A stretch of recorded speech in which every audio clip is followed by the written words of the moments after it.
Olá, sou o Dr. Thiago Ikeda, cirurgião plástico, seja muito bem-vindo ao meu canal. Quero te convidar a se inscrever e também tocar no sininho de notificações para que você não perca nenhuma novidade com relação aos nossos temas que trazemos aqui no nosso canal.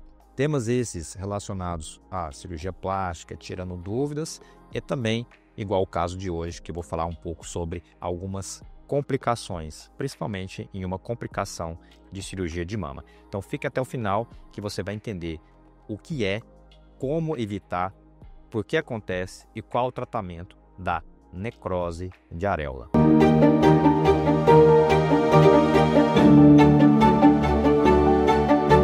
Dando continuidade a alguns vídeos que nós falamos sobre possíveis complicações, e são temas que muito sensíveis, às vezes o cirurgião plástico não gosta muito de comentar, mas que a minha função como profissional é exatamente trazer para vocês informações a respeito de possíveis complicações e como que nós podemos fazer para evitar.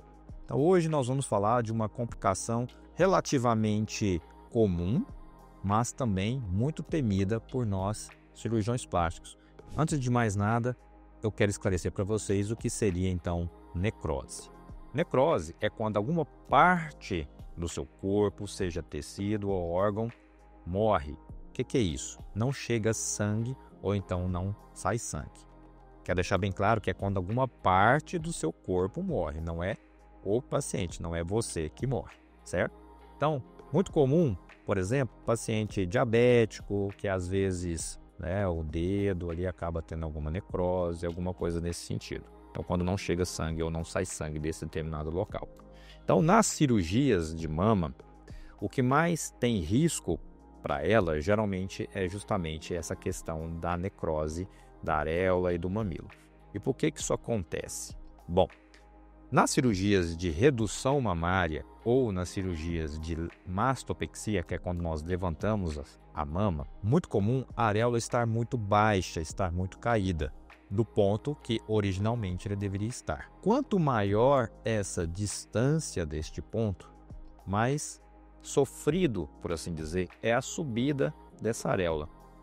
Por questões mecânicas, questão de física, que tudo puxa para baixo. Então, é mais difícil fazer essa subida da areola. Então, eu costumo dizer para os pacientes, quando vêm fazer a cirurgia de redução mamária ou de mastopexia, que, inicialmente, a areola, ela pode estar necrosando, ou se ela estiver muito pálida, ou seja, branca, que isso significa que não está chegando sangue nela, ou então ela se encontra roxa, ou seja, não está saindo o sangue dela. Mas esse detalhe nem sempre é possível perceber. Por quê? Pacientes às vezes muito claras, com fototipo, uma pele muito clara, a areola costuma ser quase que da cor da pele, então às vezes a paciente não consegue determinar se a areola dela está tendo esse problema. Ou então as pacientes de fototipo mais elevado, pacientes negras, elas podem ter a areola muito escura e aí também não consegue perceber se a areola está roxa ou não. Então como que ela vai saber? Entrando em contato com o seu cirurgião. Outra situação que também pode às vezes acarretar um pouco de medo, será que está acontecendo ou não? Não é a perda da sensibilidade, conforme muitos pensam, porque como é uma cirurgia que foi feita nessa região, a perda da sensibilidade é normal. Então por isso que é muito importante você, paciente, estar sempre em contato com o cirurgião para ele poder avaliar isso. O ponto crucial aqui chama-se tempo. Então, quanto tempo depois da minha cirurgia, doutor, eu vou ter que ficar de olho nisso, vou ter que ficar preocupada e avisar o meu médico se alguma coisa estiver acontecendo de errado? Principalmente nas primeiras 48 horas. Por quê? As primeiras 48 horas são cruciais porque qualquer alteração de vascularização, ou seja, sangue não chegando, sangue não saindo da areola, a gente consegue influenciar de forma positiva para reverter. Então, o que nós, cirurgiões plásticos, podemos ofertar para o paciente em caso de suspeita, que essa areola então não está evoluindo muito bem. Hoje nós temos câmara hiperbárica, nós também temos ozonioterapia, apesar de a ozonioterapia não ser um tratamento ainda cientificamente comprovado. Ele é muito mais realizado por outros profissionais. Agora, se você, mesmo assim, tomou todos os devidos cuidados, fez a câmara hiperbárica, ou às vezes fez a ozonioterapia e infelizmente a sua areola necrosou, seja parcial ou total, ainda como que nós podemos atuar, como que nós podemos tratar essa areola. Hoje, caso a areola se perca totalmente, o que relativamente não é tão simples, não é tão fácil disso acontecer, é muito mais comum a necrose parcial, existem formas de fazer a reconstrução dessa areola, ou então uma coisa que evoluiu muito foi a famosa micropigmentação.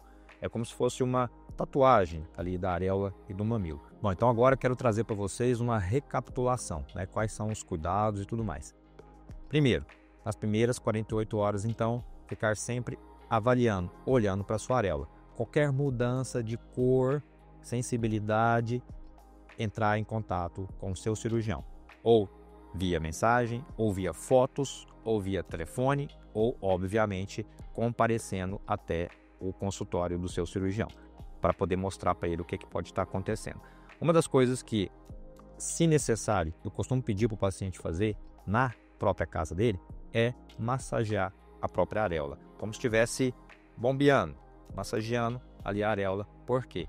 Muitas vezes essa manobra pode salvar, sim, uma areola um pouco mais congesta, ou seja, uma areola que está tendendo a ficar mais arroxeada. Então isso, com certeza, é muito benéfico para o resultado final dessa cirurgia. E para quem o risco de necrose de areola costuma ser um pouco maior, naqueles casos que a mama é muito grande, que a mama é muito pesada, ou então naquelas mamas, né, que após o paciente perder muito peso, a mama ficou muito caída lá embaixo. Nesses casos, infelizmente, o risco é um pouco maior. Então, na consulta, converse bastante com o seu cirurgião plástico, pergunte para ele como você deve agir em caso de dúvida ou em caso, né, quando você estiver na sua casa, se essa areola pode ter algum risco ou não. Então, por isso que aqui na nossa clínica a gente mantém o paciente bem próximo da gente. O paciente vem geralmente nas primeiras 48 horas após a cirurgia para a gente poder estar avaliando, para manter esse contato. E até hoje, muitas mamas que nós operamos, nós não tivemos nenhum caso de necrose de areola, justamente por conta desse contato próximo que nós temos. Então, por isso que essas cirurgias de mama, elas requerem sim um profissional com bastante experiência para poder analisar e tratar o mais rápido possível.